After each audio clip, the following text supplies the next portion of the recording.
This is Halloween. This is Halloween. Oh my god, I'm so excited. I'm so excited because this is the Spooktober installment of Books and Beers. Yes, let's get spooky and also kind of buzzed.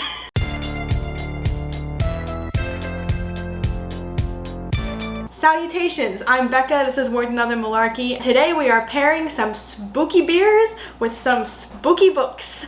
Oh my god, I'm excited. I was going to do a books and beer video with just one spooky book, but no, I decided to do this one differently. I have here 5-ish beers that I'm pairing with 4 different Halloween appropriate books. So when you go to a liquor store or a store to get beer during this time of year, everything is Oktoberfest because it's a thing that happens in October. It's fun. It's a German festival and lots of beer, lots of German lagers, and we do have some Oktoberfest beers, but I was not going for Oktoberfest specifically. I was going for Halloween/spooky. So some of these are Oktoberfest and some of these are not. And there were some really nice like Halloween beers that they come out with seasonally. None of these except for the last one I've actually had before, so we're gonna be like learning together. So the first one is Shipyard Pumpkinhead American Wheat Ale by Shipyard. This one was a winner for me right off the bat. Now I should probably also disclaim that my choices were mostly limited to what was in the pick 6 section because I wasn't gonna buy 4 to 5 different 6-packs for this. So they did have a lot of like fun fall beers in the pick 6 section, and this was one of the best ones. This one is looks like the Headless Horseman inspired ale. On the back it says, "Oh my gourd, it's our favorite time of year, Pumpkinhead season. Our Pumpkinhead ale is a clean, crisp American wheat ale flavored with a unique blend of pumpkin spices. It only comes alive once a year, so enjoy it while you can." On the back it says pairs perfectly with pie, movies, and hiking. Some of those things sound good to me right now.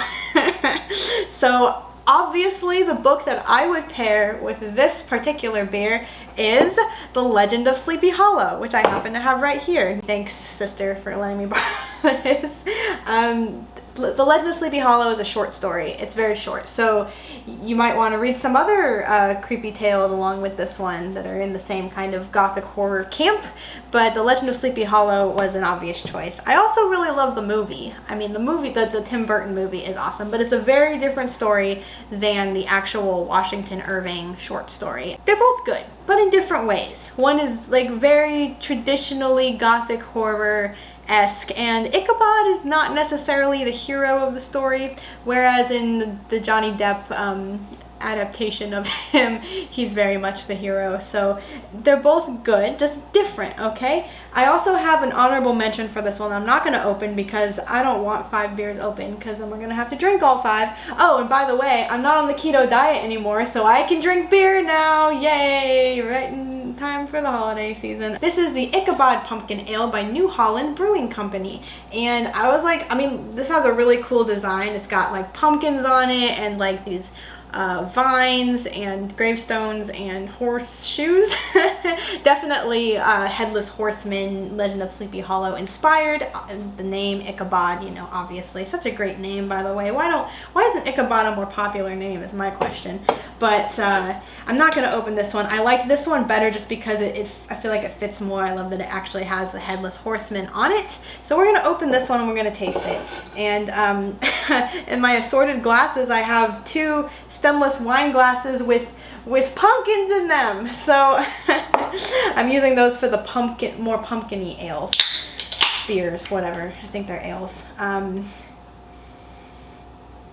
Smells like an ale. You can get a little bit of the spices right off the bat. Almost smells like a wit beer or like a Belgian white ale. You know, your Blue Moons, I guess, because those have kind of a spicy something or other. So let's, oh shit. I'm out of practice, guys. Haven't had beer in a while, so just spilled it everywhere. So just keep pouring. Look at that color. Very medium ambery. Kind of an orange. Hard to see in this low light, but we really wanted the spooky atmosphere, so I will sacrifice my ability to see the body of this. And it's really cool. You can see the pumpkin on the inside. Like, I've only had wine in these so far, and like, you know, the wine, like red wine covers the pumpkin, but this you can see it, and that's so neat. A big fluffy frothy head. You get like malt and wheat and something that kind of resembles like cloves or nutmeg. They did say pumpkin spice, and kind of like a cider. It smells like a cider, so let's give it a little taste. I hate the lip smacking. I'm gonna go cut out every time I lip smack because it drives me crazy. I know some of you weirdos like lip smacking and like ASMR and shit, but I hate it. It tastes like a hot apple cider but cold right off the bat. I mean, obviously no apple, and you can get hard ciders but like the spices, it's the spices that I'm tasting, like the mulled spices. Perfect for a fall fire pit or corn maze, which we went to last weekend. It was fantastic. Anybody see that pumpkin moon last weekend? That was amazing. By the time this comes out, it's going to be like weeks ago, but it was like October the 3rd, I think. So something that even the Headless Horseman could appreciate and enjoy if he had a head. Number 2 is the Oktoberfest German Lager by Free State Brewing Co. This is a cool design. You can look at it, very fall, has like a cool text, and it has a little raven up in the corner, some leaves.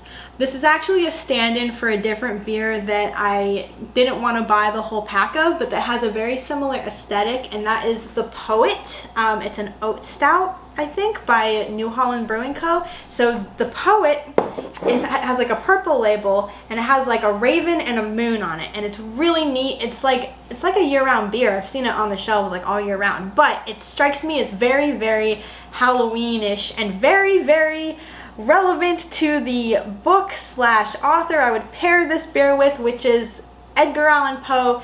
Anything by Edgar Allan Poe, but I mean, of course, like the raven tops the list because there's a raven on it, and there's a raven on the beer called the Poet. The fact that it's also called the Poet almost feels like they were thinking Edgar Allan Poe when they made it. So I am a big fan of Edgar Allan Poe. In fact, I'm a big fan of like gothic horror in general because it's not that scary, you know, like it's not the scariest out there, and I can do creepy, I can do thrilling, suspenseful, you know, dark, but I cannot do horror, like keep you up at night, give you nightmares horror. And gothic horror in general has never had that effect on me, so most of these suggestions are going to be gothic horror. I haven't read a whole lot of modern horror, so if you have any like modern horror suggestions that'd be good for a scaredy cat like me, like feel free to drop them in the comments because I would love to read some, especially at a time of year like this. But I don't just subject myself to spooky things during Halloween season. But yeah, so that's why I'm stalling, is because I need a can opener or a beer bottle opener. Be right back. Okay. We actually have a bottle. Oktoberfest. So what it says is Munich malts and prized German hops combine to deliver a fine malty lager. Enjoy old world style for your new world traditions. It's the perfect beer for a crisp fall day when you're sitting on the bench thinking about death and the raven that quoths nevermore, and or maybe you're at a party where everybody's wearing a mask and you're wondering maybe there's something kind of eerie going on here, or you're visiting an old creepy house that's kind of falling apart and it's a metaphor for like death. I'm trying to be clever here and it's not working. Oh my god, that smells actually like an IPA to me. Again, I'm not the best at describing these, but I mostly just get like this citrusy, like zingy, hoppy smell off the bat. And this is a very like caramel color, like a dark amber. That's nice. Much lighter than I expected. That would pair very nicely with like a nice stew, like a beef stew. Yeah. I'm feeling it. I'm feeling the fall evening when maybe you're, you know, lamenting your dead cousin/wife. My personal favorites for Edgar Allan Poe are The Telltale Heart, such a great like short story. Chilling and one of the best like unreliable narrators of them all. The Mask of the Red Death, because I love the symbolism. The Pit and the Pendulum, because it actually kind of has a happy ending. And the Cask of Amontillado, if you know what that one is. That's like a lesser known one, I think, but it's a really good one also from what I remember. Very creepy. They're very creepy, very eerie, I think is the right word. Not always scary, definitely dark, mostly eerie. They all have a very foreboding, ominous feel to them. Next we've got Fallon Brewery Vanilla Pumpkin Beer. It is a vanilla flavored pumpkin beer. Now they have a regular pumpkin beer, but then I was really intrigued by this vanilla one, so I felt like I had to get it. I am generally not a fan of pumpkin beers, but I always end up trying a few during the season just for kicks, because sometimes it's just too almost artificial tasting, and I'm really curious to see how the vanilla pairs with that, if it's going to taste artificial also. So what I would pair with this one, your favorite Goosebumps novel, because I don't know, something about the vanilla pumpkin and like the very jack-o'-lantern-y looking pumpkin on the front just kind of speaks to like a childish whimsy to me, like going trick-or-treating, you know. Obviously, you know, beer and children should not be associated with one another. Don't drink underage, children. I am of age, by the way. I figure like that much is obvious, and this is for my 21 plus viewers, obviously. But no, this kind of speaks to a childish whimsy, so why not go back to your childhood scary stories? I actually do not remember reading Goosebumps as a child. I watched some of the animated series. Oh god, that would be something. I watched some of the series, bits and pieces. I'm pretty sure, I feel like I read one. I just can't remember which one it was, and maybe I just was never really super into those. But I do know that I read scary stories when I was in upper elementary school. I remember like explicitly reading scary stories to tell in the dark, and oh god, like I was sensitive back then, I'm sensitive now. Like even those stories, some of them are really creepy, like would affect even some adults. But that is what I would choose to pair with that. Yeah, let's take a look here, and since this is a pumpkin beer, we're going for the other pumpkin glass. All right, very foamy, very similar color to the Shipyard beer. Very orange, actually. I wonder if they put any like coloring in it, because that is like almost pumpkin orange, unless the light is deceiving me here. So smells kind of lactic acid-y, actually, kind of like Exit Strategy, the one that I did for The Martian, because that had vanilla in it. Maybe that's what vanilla does to beer. It gives it kind of a lactic acid kind of smell. It smells kind of like sharp and tangy. I don't smell any pumpkin. Interesting.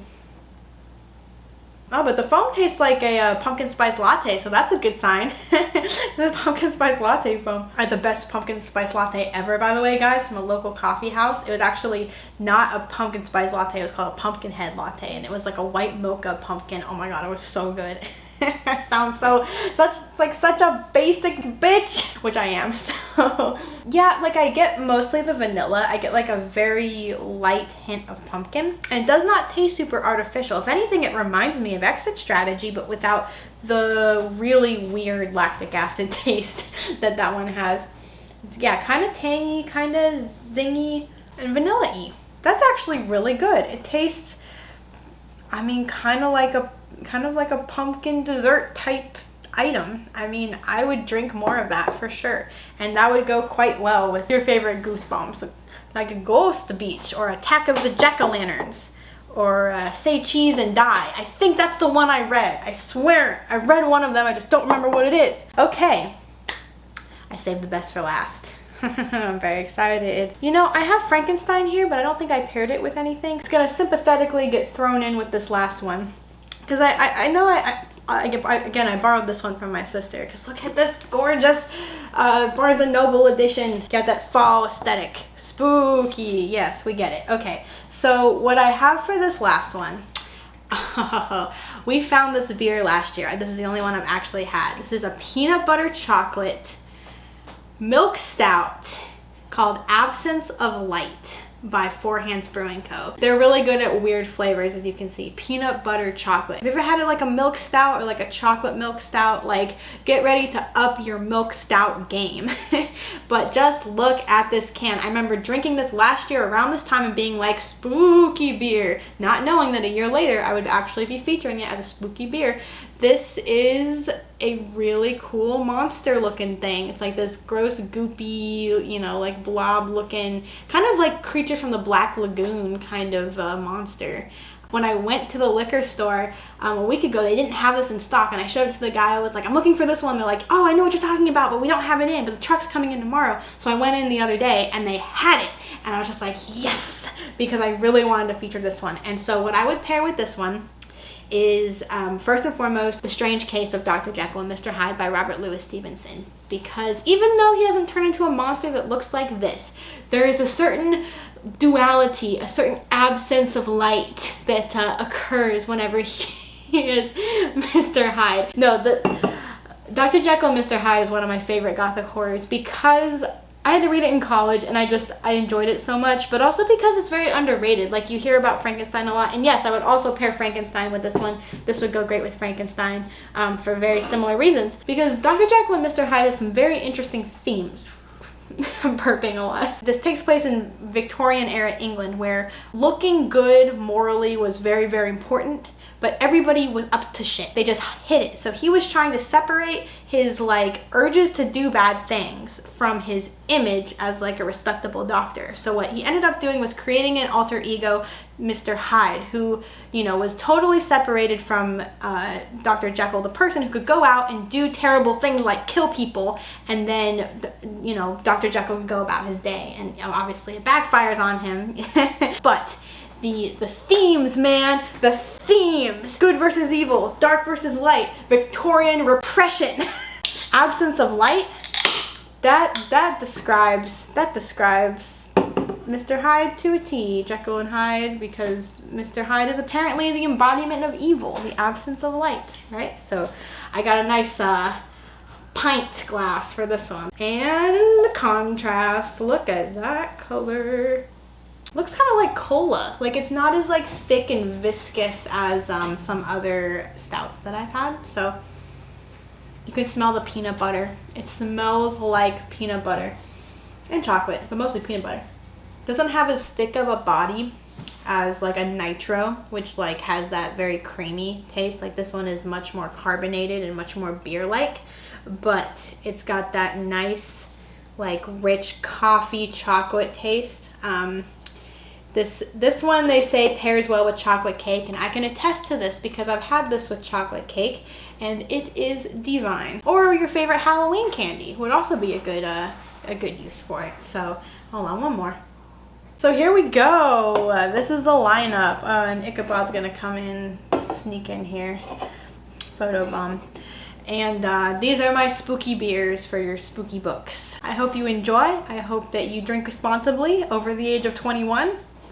I'm getting in trouble. And that you enjoy your spooky reads. So until next time, keep it spooky. And like, comment, and subscribe for more, you know, quality content.